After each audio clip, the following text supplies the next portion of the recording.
Hello everyone welcome back to my channel र आजदेखि हामी सुरु गर्न आँटेका छौँ फरेन्सिक मेडिसिन टपिक जुन चाहिँ हामीले एमबीबीएस थर्ड इयरमा पढ्नुपर्ने टपिक हो हैन सो फरेन्सिक मेडिसिनको अब यो चाहिँ मल्टिपल भिडियोजहरु आउँछ अनि यो भिडियोबाट चाहिँ हामीले टोटल फरेन्सिक मेडिसिन भ्याउन कोसिस गर्नेछौँ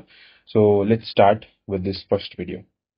सो सबैभन्दा पहिला चाहिँ हाम्रो इन्ट्रोडक्सन टु फरेन्सिक मेडिसिन हैन सो फरेन्सिक मेडिसिनको बारेमा कुरा गर्दाखेरि यसमा चाहिँ कस्तो खालको सब्जेक्ट हो भन्दाखेरि फरेन्सिक मेडिसिन यसमा मेनली डेफिनेसन कुनै कुनै कुरा चाहिँ रादर देन कन्सेप्चुअल यो चाहिँ हाम्रो more of a definition oriented याद गर्नुपर्ने ओरिएन्टेड हुन सक्छ सो त्यस्तो कुराहरुलाई चाहिँ हामी याद गर्ने तरिकाले जान्छौँ र जहाँ जहाँ कन्सेप्ट जति सक्दो कन्सेप्चुअल फर्ममा जान सकिन्छ त्यति राम्रो भएर चाहिँ म त्यसरी वेमा चाहिँ हजुरहरुलाई यो भिडियो मार्फत बुझाउन कोसिस गर्नेछु सो लेट्स स्टार्ट विथ सबैभन्दा पहिला फरेन्सिक मेडिसिन हैन सो फरेन्सिक मेडिसिनको डेफिनेसन भनेको चाहिँ के हो सो सिम्पल भाषामा हैन त्यहाँको डेफिनेसन नहेरिकन भन्दाखेरि चाहिँ हामीले जुन जति पनि मेडिकल साइन्स हैन एज अ मेडिकल साइन्स हामीले जति नलेज जति प्रिन्सिपल हुन्छ त्यो युज गरेर जस्टिस दिन अथवा त्यसको युज चाहिँ लहरुमा युज गरिन्छ भने चाहिँ त्यसलाई मेडिकल forensic medicine भनिन्छ हैन so it is basically the application of principle and the knowledge of medical sciences to the legal purposes and legal proceedings so as to aid in the administration of justice त्यसलाई चाहिँ हामी के भन्छौं forensic medicine भन्छौं simple terminology छ clear भयो अर्को छ medical जुरिस्प्रुडेन्सी भनेको चाहिँ के हो भन्दाखेरि ठ्याक्कै उल्टो भयो यसमा चाहिँ तपाईको नलेज अफ ल को चाहिँ एप्लिकेसन गर्ने इन द मेडिकल प्र्याक्टिसेस त्यसलाई चाहिँ हामी के भन्छौं मेडिकल जुरिस्प्रुडेन्सी भन्छ हैन त so application of knowledge of law in relation to the practice of medicine this is called as medical jurisprudence है अनि यसमा के कुरा हुन्छ सो डाक्टर पेशेन्ट रिलेसनशिप हुन्छ जुरिस्प्रुडेन्सीमा डाक्टर र डाक्टरको बीचमा रिलेसनशिप र डाक्टर र स्टेटको बीचमा रिलेसनशिप हुन्छ so this is about the medical jurisprudence है नेक्स्ट भनेको चाहिँ हाम्रो के छ मेडिकल इथिक्स छ अब मेडिकल इथिक्स भनेको चाहिँ एउटा छुट्टै पुरै च्याप्टर पढ्नुपर्छ यसबाट पपुलर क्वेशन भनेको चाहिँ डिफाइन मेडिकल इथिक्स र यसको प्रिन्सिपल्सहरु के हो हैन सो अब यसको बारेमा जस्ट हामीले अब इन्ट्रोडक्सनमा थोरै पढिहालौं मेडिकल इथिक्स भनेपछि एउटा मोरल प्रिन्सिपल हो हैन जुन चाहिँ हामी एज अ डाक्टर मेडिकल प्रोफेसनमा भएको मेम्बर्सहरुले चाहिँ के गर्नु पर्यो भन्दाखेरि फलो गर्नु पर्यो सिम्पल यति एउटा कोड अफ कन्डक्ट हो जुन चाहिँ हामीले एज अ मेडिकल प्रोफेसनमा भएको मान्छेले फलो गर्नु पर्यो व्हेन डिलिङ विथ कोसँग भन्दाखेरि एकअर्कासँग लाइक आफ्नो कलिगसँग आफ्नो डाक्टर अरु डाक्टरहरुसँग अर्को आफ्नो पेशेन्टसँग र आफ्नो स्टेट भनेपछि अब यहाँ कोर्ट पनि पर्न सक्छ अथवा गभर्नमेन्ट पनि पर्न सक्छ जोसँग पनि सो त्यसले चाहिँ हामी मेडिकल इथिक्स भन्छौं सो के रहेछ it is concerned with the moral principles for the members of the medical profession in their dealings with each other, their patients and the state. हैन यहाँ स्टेट भनेपछि हामीले के भन्न सक्छौं यहाँ जुडिशियरी कोड जो पनि हुन सक्छ है and it is a self imposed code of conduct assumed voluntarily by the medical professional so त्यसलाई चाहिँ हामी के भन्छौं मेडिकल इथिक्स भन्छौं सो अहिलेसम्म हामीले सिम्पल तरिकाले डेफिनेसनहरु पढ्यौं फरेन्सिक मेडिसिन भनेको के भयो मेडिकल जुरिस्प्रुडेन्सी भनेको के भयो र मेडिकल इथिक्स भनेको के भयो सिम्पल छ नेक्स्ट अब हामी जाउँ इम्पोर्टेन्स अफ फरेन्सिक मेडिसिन कहिलेकाहीँ सोधिराखेको पनि हुन्छ यो क्वेशन सो एकदम सजिलो तरिकाले जाने हो भने importance of forensic medicine so सबैभन्दा पहिला त फर्स्टमा भन्छको जस्टिसको लागि हामीले यो फरेन्सिक मेडिसिन युज गर्छौं so for the administration of justice ठीक छ सो तिम्रो के छ भन्दाखेरि एडमिनिस्ट्रेसन जस्टिसमा forensic medicine provides scientific evidence in the criminal as well as civil cases हैन सो अब क्रिमिनल केसेसमा पनि एज वेल एज सिभिल केसेसमा पनि क्रिमिनल केसेस भनेपछि अब मर्डर रेप यस्तोहरु भयो हैन वेयर सिभिल केसेस भनेपछि अब कुनै म्यारेज रिलेटेड कोही कन्डिसन भयो अथवा कसैको डिभोर्स रिलेटेड कन्डिसन भयो हैन त्यस्तो खालको केसेसहरु चाहिँ हाम्रो सिभिल केसेसमा जान्छ सो दुईटैमा जे साइन्टिफिक एभिडेन्सहरु प्रोभाइड गर्नको लागि चाहिँ forensic medicine can be use अर्को कोर्टलाई चाहिँ के गर्न हेल्प गर्छ भन्दाखेरि चाहिँ फ्याक्ट इस्टाब्लिश गर्न हेल्प गर्छ related to homicide rape assault poisoning जेस रिलेटेड पनि जे होस् इन एट लास्ट चाहिँ हामीले के गर्नु पर्यो जस्टिसलाई एडमिनिस्ट्रेट गर्ने चाहिँ यसले सपोर्ट गर्छ अर्को भनेको आइडेन्टिफिकेसन अफ इन्डिभिजुअल्स हैन जस्तै अब एकदमै कुनै मास डिजास्टरहरु भयो अथवा प्लेन क्र्याशहरु भयो त्यस्तोमा चाहिँ आइडेन्टिफिकेसन गर्न गाह्रो हुन्छ अथवा कुनै बडी भेट्यो जुन चाहिँ पछि गएर बडी भेट्यो हैन डिकम्पोज हुन आँटेको छ त्यस्तो खालको बडीहरु भेट्यो हैन तिनीहरुको चाहिँ आइडेन्टिफिकेसन गर्नको लागि चाहिँ एकदम सजिलो हुन्छ सो आइडेन्टिफाइङ अननोन पर्सन हैन so through the fingerprint use गर्न सकिन्छ डीएनए प्रोफाइलिङ गर्न सकिन्छ डेन्टल रेकर्ड्स हेर्न सकिन्छ हैन तितको स्ट्रक्चर अथवा कुनै स्केलेटल रिमेन्स नै छ त्यो रिमेन्सको थ्रुबाट पनि हामीले आइडेन्टिफाई गर्न सक्छौं सो त्यसको लागि पनि अर्को point is important of forensic medicine अर्को भनेको cause and manner of death हैन सो डेथ के कारणले गर्दा भयो र म्यानर भनेपछि यो एक्सिडेन्टल भयो के हैन एक्सिडेन्ट कारणले गर्दा भयो कि कसैले सुसाइड गरेको हो कि कसैले होमिसाइड कसैले मारेको हो एकअर्कालाई कि यो सिम्पल एउटा नेचुरल प्रोसेसबाट गएको हैन सो त्यसको लागि हामी के गर्छौं थ्रु पोस्टमार्टम एक्जामिनेसनहरु गरेर चाहिँ forensic medicine determines the cause time and manner of death हैन कति टाइम भयो डेथ हुने बेलादेखि अहिलेसम्म कति टाइम भइसकेको छ त्यसको बारेमा कुरा गर्न सकिन्छ म्यानर अफ डेथमा भन्छ कि नेचुरल डेथ हो कि एक्सिडेन्टल डेथ हो कि सुसाइडल हो कि त होमिसाइडल हो त्यसको बारेमा हामीले कुरा गर्न सक्यौं नेक्स्ट इज हाम्रो सेक्सुअल अफेन्सेस अब सेक्सुअल अफेन्सेस भनेको चाहिँ सिम्पल अब यो रेप भिक्टिम्सहरुको कुरा गर्ने सोडोमी चाइल्ड सेक्सुअल एब्युजहरुको कुरा गर्ने तिनीहरुको चाहिँ हामीले भिक्टिमहरुलाई एक्जामिनेसन पनि गर्न सक्छौं अथवा जसले भिक्टिमाइज गरेको छ त्यो एक्युज्डहरुलाई पनि हामीले एक्जामिनेसन गर्न सक्छौं मेडिकल लिगल रिपोर्टहरु बनाउन सक्छौं सेक्सुअल अफेन्स त्यसको बेसिसमा तिमीले डिफरेन्ट कन्डिसन निकाल्न सक्छौ उनीहरुलाई पनिशमेन्ट दिने के गर्ने त्यो सब उनीहरुले यसमा हेर्न सक्छ examines the victim and accused in case of rape sodomy child sexual abuse and provides the medical legal reports अर्को भनेको टक्सिकोलोजी है अब टक्सिकोलोजी भनेपछि एकदम इम्पोर्टेन्ट टपिक हो हैन वान अफ द इम्पोर्टेन्ट यसमा चाहिँ तिम्रो कुनै पोइजनिङको केस भयो अल्कोहलको केस भयो ड्रग्सको केस भयो कुनै केमिकलको भयो पोइजनिङ भयो हैन सो त्यसको पोइजनिङ हुन सक्छ त्यसको डिटेक्सन र इन्टरप्रिटेसन गर्नको लागि पनि इम्पोर्टेन्ट छ लिभिङमा पनि as well as in case of dead person है यो भयो टक्सिकोलोजी अर्को भनेको मेडिकल लिगल डकुमेन्टेसनहरु अनि त्यही त सो भेरियस टाइप्स अफ डाक्टरहरुले चाहिँ मेडिकल लिगल सर्टिफिकेटहरु बनाउन सक्छ भेरियस अब इन्जुरी भएर आएको छ इन्जुरी रिपोर्टहरु बनाउन सक्छ हामीले एज डिटर्मिनेसन यो सब हामीले प्र्याक्टिकलमा गर्नै पर्छ फोरेन्सिक रिपोर्ट बनाउँदाखेरि सो त्यसमा पर्छ फिटनेस रिपोर्टहरु हेर्न सकिन्छ हैन व्हिच आर लिगली भ्यालिड हैन सो लिगल डकुमेन्टहरु चाहिँ तपाईको बनाउनको लागि चाहिँ यसले हेल्प गर्छ फोरेन्सिक मेडिसिनले अर्को भनेको insurance as well as compensation हैन सो जस्तै अब इन्जुरी अब कति एसएस गर्यो हैन डिसेबिलिटीहरुको इभ्यालुएसन गर्ने अनि deciding the compensation in the accidents or occupational हेजार्डहरु सो कति यो एक्सिडेन्टमा चाहिँ अब हुन्छ नि अब कति अमाउन्ट अफ इन्जुरी भएको छ जसले गर्दाखेरि चाहिँ उले कति कम्पेन्सेसन पाउनु पर्यो त्यसको बारेमा पनि यसले हेल्प गर्छ अर्को भनेको public health and preventive role पनि खेल्छ यसले हैन so basically it provides insights into the patterns of injury domestic भाइलेन्सहरु चाहिँ कन्टिन्युसनमा भइरहेको छ कुनै एउटा स्पेसिफिकमा धेरै सब्स्टेन्सिभ युज छ अथवा धेरै एक्सिडेन्ट भइरहेको छ हैन guiding the preventive measures and ल इन्फोर्समेन्ट पनि गर्न मिल्छ हैन त्यही हेरेर जस्तै फर एक्जाम्पल सिम्पल एक्जाम्पल हैन आरटीए को केस लिम हैन त्यो रोड ट्राफिक एक्सिडेन्ट भएको भइछ रे अब त्यो एरियामा चाहिँ कस्तो छ भन्दा एकदम साँगुरो बाटो छ धेरै पटहोल्सहरु पनि छ त्यहाँ मिक्स ट्राफिक छ रे भनेपछि लाइक मान्छे पनि त्यही हिँडिरहेको छ गाडी पनि त्यही हिँडिरहेको छ जनावरहरु पनि त्यही हिँडिरहेको छ त्यो दिज आर व्हाट यो भनेको चाहिँ हाम्रो के हुन्छ दिज आर द कन्डिसन यो पोजिटिभ एजेन्ट हो जसले गर्दा तिम्रो रोड ट्राफिक एक्सिडेन्ट हुन सक्छ है भनेर उले एउटा प्याटर्न देख्यो एउटा स्पेसिफिक एरियामा यस्तो एरिया छ जसमा चाहिँ एकदमै धेरै यो भइरहेछ भने चाहिँ उले एउटा ल इन्फोर्समेन्ट गर्न सक्यो राम्रो रोड बनाउने डिफरेन्ट के भन्छ यो ट्राफिकहरुलाई चाहिँ सेग्रिगेट गरिदिने हैन राम्रो पेडिस्ट्रियनहरु बनाइदिने त्यसरी लाइक यसरी तिम्रो ल इन्फोर्समेन्टहरु पनि गर्न सक्छ एउटा सिम्पल एक्जाम्पल दिएको अर्को भनेको चाहिँ मेन एउटा इम्पोर्टेन्ट भनेको यो फोरेन्सिक मेडिसिनले हामीलाई चाहिँ मेडिकल प्रोफेसनललाई चाहिँ प्रोटेक्सन दिने काम गर्छ जस्तै हामीले आफ्नो लिगल ड्युटीजहरु अन्डरस्ट्यान्ड गर्नु पर्यो हाम्रो लिगल लायबिलिटीहरु हामीले आफ्नो कुन कुन कन्डिसनमा हामीले आफूले के गरेर चाहिँ बचाउन सक्छौं किनभने अहिले लाइक हुन्छ नि तिमीहरुलाई जुन पनि केसमा सानोभन्दा सानो केसमा पनि एज अ डाक्टर हामीले कसरी आफूलाई प्रोटेक्ट गर्ने त हैन कसरी आफ्नो डिफेन्स लिने त त्यसको बारेमा पनि यसमा हामीले लजहरु पढ्छौं त्यसको बेसिसमा हामीले प्रोटेक्सन गर्न सक्छौं so ensures the doctor understand the legal duties कन्सेन्टको बारेमा नेग्लिजेन्सको बारेमा कन्फिडेन्शियलिटीको बारेमा and safeguards them from legal liability हैन सो आफूलाई पनि प्रोटेक्ट गर्न खोजिरहेछ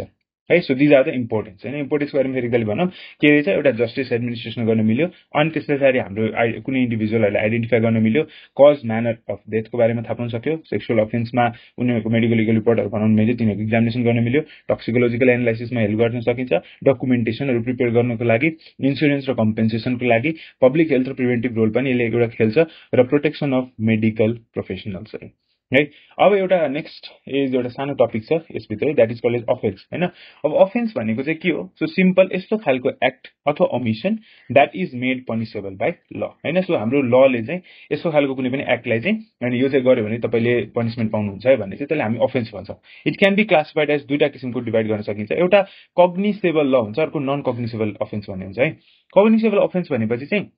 यसमा कुनै पनि अब हामीले मुभीहरु हेरेको हुन्छौं त्यसमा चाहिँ पुलिसहरु आउँदाखेरि चाहिँ वारेन्ट लिएर आउँछ हैन सो हजुरको घरमा चाहिँ अब हामीले के गर्न आँटेछौं हजुरलाई चाहिँ केसले हामीले अब गिरफ्तार गर्नुपर्ने हुन्छ यस्तो कुराहरु गर्छ भने चाहिँ हामीले के खोज्छौं त्यहाँ वारेन्ट खोज्छौं तर त्यही वारेन्ट चाहिन्छ कि चाहिदैन त्यसको बेसिसमा चाहिँ तपाईको कग्निसेबल एन्ड नन कग्निसेबल अफेन्स हुन्छ के है जस्तै अब कग्निसेबल अफेन्स भनेपछि चाहिँ It is an offense in which the police officer may arrest the offender without a warrant from the magistrate. Magistrate भनेपछि legal personnel भयो हैन सो कोर्टको पर्सन भयो जज जुडिशियरी पर्सनल भयो अब उ म्याजिस्ट्रेटले चाहिँ वारेन्ट नदिँदै पनि पुलिसले डाइरेक्टली गएर उलाई अरेस्ट गर्न सक्छ भने चाहिँ त्यस्तोलाई हामी भन्छौं कग्निसेबल अफेन्डर फर एक्जाम्पल हाम्रो रेप गरेको थाहा पायो मर्डर गरेको थाहा पायो डाउरी डेथ भन्ने हुन्छ हैन सो बिहे भएको म्यारेज भएको हैन सर्टेन ड्युरेसन पछि चाहिँ उस मान्छेको हामीले पछि पनि पढ्छौं सो त्यसको डेथ भयो भने चाहिँ वुमेनको स्पेशली डेथ भयो भने हैन त्यसलाई हामी डाउरी प्रिमेचोर डेथ पनि भन्छौँ, र्यागिङ गर्ने बेला भयो, रोबरी भयो हैन, ग्रिभियस हर्टहरू भयो, डेथ भयो due to the rash or negligent act, जे पनि कारणले गर्दा चाहिँ तिम्रो एकदमै लाइक अफेन्स देखिरहेछ, यस्तो खालको केसमा चाहिँ कुनै पनि वारेन्ट चाहिँदैन हैन। Whereas next is non cognizable offence भनेपछि चाहिँ यसमा कुनै पनि पर्सनलाई एरेस्ट गर्नको लागि चाहिँ उसलाई के चाहियो, एउटा वारेन्ट चाहिन्छ है त, त्यसलाई चाहिँ हामी नन कग्निसेबल अफेन्स भन्छौँ। जस्तै अब कसैले एटेम्प्ट टु मर्डर गरिरहेछ हैन, त्यस्तो गरिरहेछ भने चाहिँ यसमा चाहिँ नन कग्निसेबल अफेन्समा आउँछ है। यसमा चाहिँ अब त्यो मान्छेको अगेन्स्टमा चाहिँ हामीले एउटा वारेन्ट लिनुपर्ने हुन्छ। ओके, यसलाई चाहिँ हामीले बेलेबल अर नन बेलेबल अफेन्सको रूपमा पनि लिन सक्छौँ। सो यसलाई क्लासिफाई गर्न सकिन्छ अफेन्सलाई। बेलेबल अफेन्स भनेपछि नामले हामीले सुनेको हुन्छ बेल गरिदिनु हैन, सो जेलमा लगेर राखिसकेको छ अनि त्यो मान्छेलाई चाहिँ हामीले के गरिदिनु, बेल गरिदिनु भनेपछि so these are the offences or crimes that are not very serious in nature है, सिरियस त्यति चाहिँ हुँदैन। जस्तै एटेम्प्ट टु कमिट सुसाइड भयो हैन, अथवा कमिट होमिसाइड भन्न मिल्यो, जे पनि भन्न मिल्यो, जसमा चाहिँ उसलाई चाहिँ के गर्न सकिन्छ, बेल गर्न सकिन्छ। बिकज इन सच केसेस एकदमै सिरियस नेचरको छैन, यस्तो खालको केसेसमा चाहिँ त बेल इज अ राइट है, बेल इज चाहिँ राइटको रूपमा युज गर्छ। And the arrested person may be release after depositing the bail with the police हैन। सो बेल गरिदिनु भनेर चाहिँ आइरहेको हुन्छ नि मुभीहरूमा पनि हेरेको होला। पुलिस क्यान नट रिफ्युज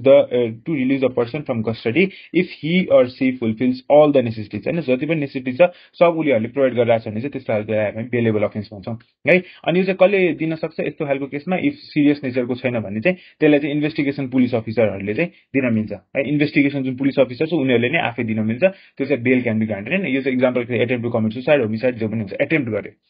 अर्को भनेको चाहिँ नन बेलेबल अफेन्स भनेपछि कस्तो भन्दा दिज आर सिरियस अफेन्सेस है, एकदमै सिरियस नेचरको हुन्छ, where bail is a privilege and only the court can grant it है। सो यसमा चाहिँ अरू कसैले दिन मिल्दैन, कोर्टबाट ल आउनु पर्यो, मेजिस्ट्रेट आउनु पर्यो, उनीहरूले मात्रै जुडिसियल मेजिस्ट्रेट आउनु पर्यो, जजले मात्रै तपाईँको के गरिदिन्छ, बेल दिन मिल्छ है। यस्तो खालको आफै मेरो राइट हो भनेर चाहिँ उसले भन्न सक्दैन। On being arrested and taken into custody for a serious crime a person can not ask to be release on a bail as a matter of right है। यसमा चाहिँ राइट हुँदैन, त्यो चाहिँ एज अ प्रिभिलेजको रूपमा कोर्टले अब इफ ग्रान्ट गर्यो भने चाहिँ दिन मिल्छ।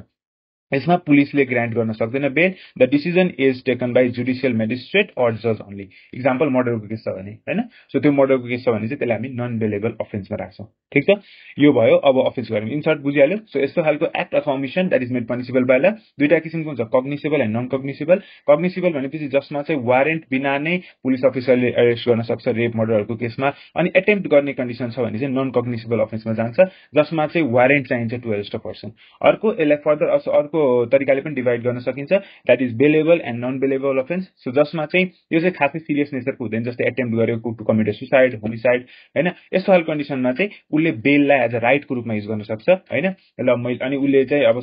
सब कुराहरू फेसिलिटेट गरिसकेछ भने चाहिँ त्यो इन्भेस्टिगेसन अफिसरले नै उसलाई बेल ग्रान्ट गर्न सक्छ हैन। अनि तर नन बेलेबल अफेन्स भनेको एकदमै सिरियस नेचरको हुन्छ र यसमा चाहिँ इफ अरेस्ट भइसकेको छ भने बेल चाहिँ एज अ प्रिभिलेजको रूपमा पाउँछ, कोर्टले प्रोभाइड गर्न सक्छ, नट एज अ राइट हैन। अनि यसमा चाहिँ पुलिसले कहिले पनि ग्रान्ट गर्न सक्दैन bail in a non bailable offence हैन। सो यो डिसिजन चाहिँ कसले लिन्छ, मेजिस्ट्रेटले लिन्छ अथवा जजले मात्रै लिन्छ। र यो फर इक्जाम्पल कसैको मर्डर भइसक्यो, मर्डर गरिदियो भने चाहिँ त्यसलाई चाहिँ हामी अफेन्सको यो इक्जाम्पलहरू भयो है। Now next let us talk about legal प्रोसिजर्सहरू। So there are various kind of legal procedures. So सबभन्दा पहिला छ हाम्रो इन्क्वेस्ट। इन्क्वेस्ट एउटा इम्पोर्टेन्ट छ। इन्क्वेस्ट भनेको चाहिँ के हुन्छ भन्दाखेरि चाहिँ कुनै पनि डेथ भयो अनि त्यो डेथको बारेमा चाहिँ इन्क्वायरी अथवा इन्भेस्टिगेसन गर्नुलाई नि जुन डकुमेन्ट्री बनाउँछौँ नि त्यसलाई नै हामी इन्क्वेस्ट भन्छौँ हैन। तर यो डेथ चाहिँ नर्मल डेथमा हामीले नेचुरल डेथमा पनि गएर त्यो इन्क्वेस्ट अथवा इन्भेस्टिगेसन, नेपालीमा चाहिँ यसलाई मुचुल्का भन्छ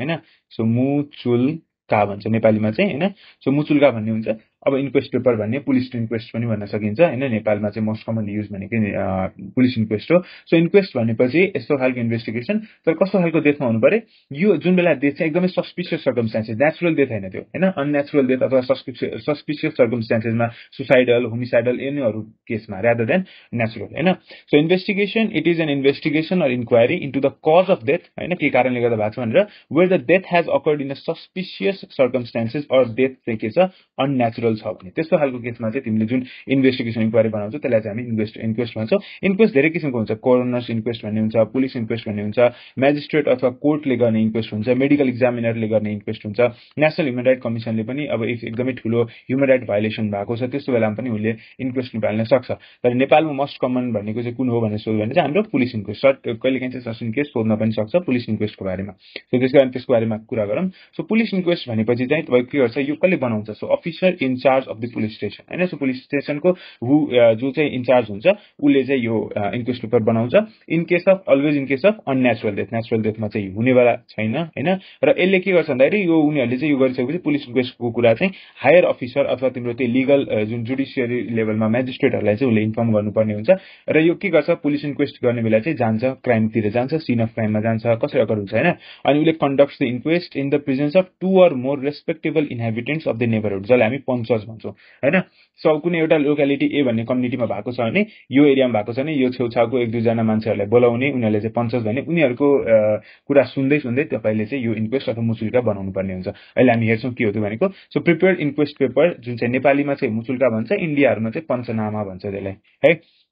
अब हेरौँ यसमा। सो यस्तो हुन्छ हाम्रो सिम्पल तरिकाले हेर्नु भने यो हाम्रो मुचुल्काको भयो है। सो यो लास्ट जाँच मुचुल्का भन्ने चाहिँ यसमा के कन्स्टिट्युएन्ट हुन्छ जस्ट इन्सर्ट हामीले हेरिहालौँ। सो यसमा चाहिँ अब कसको डेथ भएको छ उसको बारेमा इन्फर्मेसन दिने, मृतकको नामसाम होइन। अनि यो भनेको यो हामीले जुन के छ यो हिस्ट्री कसरी दिने, जस्तै यसमा के भएको रहेछ अब त्यो रिलेटिभ हिस्ट्री, यसमा चाहिँ यो मान्छे होइन यो केसको बारेमा थोरै हिस्ट्रीको बारेमा लेखिदिने होइन, त्यो भयो कति बजे भयो के भयो होइन, कतापट्टि छ कुन एरियामा छ त्यसको बारेमा कुरा गर्ने। अनि घटनास्थलको 4 किल्ला सहितको विवरण भनेको, 4 किल्ला भनेपछि चाहिँ जस्तै तपाईँको यो हुन्छ नि कुनै पनि एउटा एरियामा सपोज डेथ भएको छ भने त्यसको वरिपरि चाहिँ तपाईँको 4वटा किल्ला हालेर त्यो एरियालाई चाहिँ त्यो नो इन्ट्री भनेर बनाइदिएको हुन्छ होइन। अनि त्यहाँभित्र चाहिँ अब लास छ भने चाहिँ यसो लासलाई चाहिँ यसरी राखिदिएको हुन्छ, त्यो बडीलाई चाहिँ होइन त्यो मार्क गरेर राखिदिएको हुन्छ। सो त्यसको इच एन्ड एभ्री कुराहरू के भेटिन्छ, कुन कुन डकुमेन्ट्सहरू छ होइन, के बनाउन सकिन्छ। डकुमेन्टेसनको रूपमा तिमीले फोटोग्राफी लिन मिल्छ, उसको इच एन्ड एभ्री ड्रेस क्लोदिङहरू जे छ त्यसको बारेमा कुरा गर्न सकिन्छ। त्यहाँ छेउछाउमा कुनै बन्दुक अथवा कुनै वेपन्स कुनै चक्कुहरू केही छ त्योहरू पनि हेर्न सकिन्छ, कुनै अथवा अरू लाइक क्लोथहरूको कुरा, त्यो साइन्स अफ स्ट्रगल होइन, कसैको ड्रेसहरू च्यातेको सानसानो टुक्राहरू फाइबर्सहरू सब कुरा त्यो वरिपरिको इन्भाइरोमेन्ट कम्प्लिटली स्टडी गरेर कम्प्लिट त्यो 4 किल्ला भन्छ त्यसको बारेमा कम्प्लिट लेख्नु पर्यो। अर्को लासको विवरण भन्ने हुन्छ। लासको विवरण भनेपछि चाहिँ अब कस्तो छ त्यो लास भनेपछि त्यही लासको स्थिति कस्तो छ होइन, हेर्दाखेरि कस्तो छ, उसको पोजिसन कस्तो छ होइन, उसको फोटोग्राफहरू लिनु पर्यो, उसको इच एन्ड एभ्री हेरेर यहाँ जस्तै हाइट कस्तो छ, कुनै कपडा लाग्छ कि छैन, आँखा नाक कान मुख दाँत र जिब्रो सब कुरा हेर्नुपर्ने हुन्छ। घाँटीको अवस्था कस्तो छ, घाँटीमा थिचेर मारेको छ कि होइन, नेकेर मारेको छ कि झुन्डेको हो के हो त्यस्तो छ, घाँटीमा कुनै डामहरू छ कि छैन, छातीमा के छ अथवा पेटमा अथवा कुनै कुनै अवस्था अरू ठाउँमा के कस्तो छ अवस्था त्यसको बारेमा कुरा गर्न सकिन्छ। मलद्वार होइन एनएसमा कुनै प्रब्लम छ अथवा योनि लिङ्गहरूमा के प्रब्लम छ कि होइन, उसको सेक्सुअल अफेन्स भएको कि होइन, त्यसको रेप असल्ट भएको कि सब इन्फर्मेसन जति पनि छ त्यसको बारेमा चाहिँ हामीले लेखेर एउटा मुचुल्का बनाउँछ, यो मुचुल्का तयार गर्नुपर्ने हुन्छ है त। सो यसमा इन्सर्ट भन्दाखेरि चाहिँ के रहेछ, सो सोधिहाल्यो भने पनि हामीले त्यही लास्टको बारेमा लेख्नु पर्यो होइन, मृतकको बारेमा लेख्ने, त्यो घटनास्थलको 4 किल्ला बनाएर त्यसको भित्रको इच एन्ड एभ्री कुराको बारेमा लेख्ने, कस्तो छ अवस्था वरिपरिको इन्भाइरोमेन्ट, फोटोग्राफ्सहरू लिनुपर्छ लिनु पर्यो, लास्टको विवरण गर्ने कुन पोजिसनमा छ, कपडा लाग्छ कि छैन, जिउभरिको डिफ्रेन्ट मार्कर्सहरूलाई चाहिँ हामीले स्टडी गर्दै जानु पर्यो होइन। सो अनि त्यही अब आफ्नो यसको बेसिसमा चाहिँ के छ अवस्था भने त्यसरी हामीले चाहिँ this is an simple example of police inquest है। सो यसरी हाम्रो के हुन्छ पुलिस इन्क्वेस्ट चाहिँ लेखेको हुन्छ। सो अर्को एउटा टर्मिनोलोजी छ जसलाई हामी भन्छौँ सबपोइनिया अर समन्स भन्छ यसलाई। सो सबपिनिया भन्छ अथवा सबपिना भन्छ अथवा समन्स भन्छ। यो भनेको चाहिँ कस्तो भन्दाखेरि चाहिँ कोर्टले तिमीलाई बोलाउनु, सिम्पल टर्मिनोलोजी सबपिनिया अथवा समन गर्नु भनेको चाहिँ के हो, समन गर्नु भनेको चाहिँ तिमीलाई कोर्टले चाहिँ एज अ विटनेसको रूपमा बोलाउँछ टु गिभ अ एभिडेन्स होइन। सो आफूले केही हेरेको छ कि बुझेको छ भने चाहिँ कोर्टले तिमीलाई एउटा रिटर्न डकुमेन्टको रूपमा बोलाउनुलाई नै तिम्रो समन भन्छ हेरौँ है त। So subpoena or summon is a document compelling the attendance of a witness, compelling नै हो होइन, in the court of law under penalty. अनि यसमा चाहिँ तपाईँको पेनाल्टी लाग्छ इफ तपाईँले यो समन तपाईँको नाममा आएको छ तपाईँ जानुभयो भने तपाईँलाई पेनाल्टी लाग्छ होइन। सो कहिले बोलाएको हुन्छ on a particular day time and place for the purpose of giving the evidence होइन। सो त्यही हो विटनेसलाई बोलाउनु to give a evidence in the court of law होइन, at a given time day and places, त्यसलाई चाहिँ हामी के भन्छौँ समन गर्नु भन्छ है। यो चाहिँ के हुन्छ, it is a written order or letter from the court आएको हुन्छ। It must be fulfilled until valid urgent reason, केही अब अर्जेन्ट रिजन आएको छ भने चाहिँ मात्र हो, नत्र कम्पलसरीली नै हजुरले फलो गर्नुपर्ने हुन्छ। The witness will be guilty of contempt of court if avoided होइन इफ गरेन भने चाहिँ ऊ के हुन्छ will be guilty of contempt of court है उसले चाहिँ कोर्टको अवहेलना गर्यो भनेर चाहिँ उसलाई लाइक गिल्टी हुनसक्छ त्यसमा सो दुईटा किसिमको समन हुनसक्छ एउटा समनमा चाहिँ कस्तो हुन्छ भने तिमी एज अ पर्सन आफै आएर त्यहाँ आएर ओरल एभिडेन्स दिन्छौ आफै आएर चाहिँ कोर्टमा आएर चाहिँ यस्तो भएको थियो है भनेर भन्ने उसलाई चाहिँ एड टेस्टिफिकेन्डम भन्छ so it is a court summon to appear and give oral testimony for use at hearing or trial होइन सो त्यहाँ आएर आफै आएर तपाईँले ओरल टेस्टिमोनी दिनु भनेको चाहिँ तपाईँको एड टेस्टिफिकेन्डम हो अर्को एउटा छ डुकस टेकम भन्ने सो यसलाई चाहिँ हामी के भन्छ it is also commonly known as subpoena or summon for the production of evidence भनेपछि यसमा चाहिँ तपाईँले के गर्नु पर्यो भन्दाखेरि तपाईँले एउटा रिटर्न डकुमेन्ट आइसकेपछि तपाईँले कुनै डकुमेन्ट प्रोभाइड गर्नु पर्यो कुनै रेकर्ड प्रोभाइड गर्नु पर्यो टु द कोर्ट होइन यसमा तपाईँले ओरल एभिडेन्स दिने होइन कि आफै आएर ओरल एभिडेन्स दिने होइन कि यसमा चाहिँ तपाईँले डकुमेन्ट अथवा एभिडेन्सलाई प्रड्युस गर्नु पर्यो त्यसलाई के भन्छ डुकस टेकम भन्छ हेर त subpoena or summon for the production of evidence which requires the recipient to produce document, records or other tangible objects that may be examined in trial or hearing हैन त्यसले चाहिँ हेल्प गर्न सक्छ त्यसलाई चाहिँ हामी के भन्छौं डुकस टेकम भन्छ दुईटा किसिमको समन के रहेछ एउटा भनेको आफै गएर त्यहाँ ओरल टेस्टिमोनी दिने त्यो जस्ट आफूले बोलेको कुरा हुन्छ दैट इज एड टेस्टिफिकेन्डम भन्छ डुकस टेकम भनेपछि चाहिँ तपाईले एउटा एभिडेन्स प्रोभाइड गर्ने जस्तै डकुमेन्ट रेकर्ड्सहरु के दिने उनीहरुलाई चाहिँ त्यहाँ गएर जुन चाहिँ ट्रायल अथवा हियरिङको बेला चाहिँ जब कोर्टमा हियरिङ हुन्छ त्यसमा चाहिँ तपाईको स्टडी गरिन्छ त्यसलाई हामी डुकस टेकम भन्छ अब एउटा सिम्पल टर्मिनोलोजी छ that is called as conduct money भन्ने पनि छ व्हाट इज कन्डक्ट मनी भनेपछि अब हामी विटनेसहरु जब कोर्टमा जान्छौं त्यो कोर्टमा जाने बेला चाहिँ इफ कुनै मनीहरु चाहिन्छ कोर्टमा आउन जानको लागि जुन उसको खर्च हुन्छ त्यो खर्च चाहिँ प्रोवाइड गर्नेलाई चाहिँ हामी कन्डक्ट मनी भन्छौं हैन so it is basically the fee offered or paid to a witness in civil cases एकदम इम्पोर्टेन्ट कुरा हो सिभिल केसेसमा मात्र कन्डक्ट मनी दिन्छ है at the time of serving summons to meet the expenses for attending the civil court आउँदाखेरि उसलाई जति एक्सपेन्सेसहरु आउँछ आउन जानलाई त्यसको चाहिँ उसलाई पैसा दिन्छ त्यसलाई हामी कन्डक्ट मनी भन्छौं and this is paid by the party that has called him as a witness हैन जस्तै अब दुईटा पार्टी हुन्छ नि ए भन्ने पार्टी हुन्छ बी भन्ने पार्टी हुन्छ हैन सो ए भन्ने पार्टीले चाहिँ बोलायो हैन जसलाई हामी जस्तो अब यसलाई प्रोसिक्युसन लयरले बोलायो अथवा प्रोसिक्युसन साइड अथवा तपाईको डिफेन्स साइड सो अब फर एक्जाम्पल डिफेन्स साइडले बोलायो भने डिफेन्स साइडले उलाई के दिनु पर्यो पैसा दिनु पर्यो त्यसलाई कन्डक्ट मनी भन्छ त प्रोसिक्युसन साइडले दिनु भन्छ प्रोसिक्युसन साइडले उलाई पैसा दिनु पर्यो so this is called as conduct money है तर क्रिमिनल केसेसमा चाहिँ no fee is paid to the witness at the time of serving the summons है यो एकदम इम्पोर्टेन्ट पोइन्ट भयो सो कन्डक्ट मनी कुन बेला मात्र दिने रहेछ सिभिल केसेसमा मात्र दिने रहेछ so this was all for today र यो भिडियोको लागि यति नै हैन सो अब यसको पार्ट 2 चाँडै नै आउने नै छ हैन सो होप हजुरहरुलाई मन पर्यो होला र हजुरहरुलाई चाहिँ यो मध्ये कुनै पनि कन्फ्युजन लाग्यो अथवा मैले बोलेकोमा के इम्प्रुभमेन्ट गर्नुपर्ने छ भने चाहिँ कमेन्टमा भनिदिनु सक्नुहुनेछ थ्यांक यू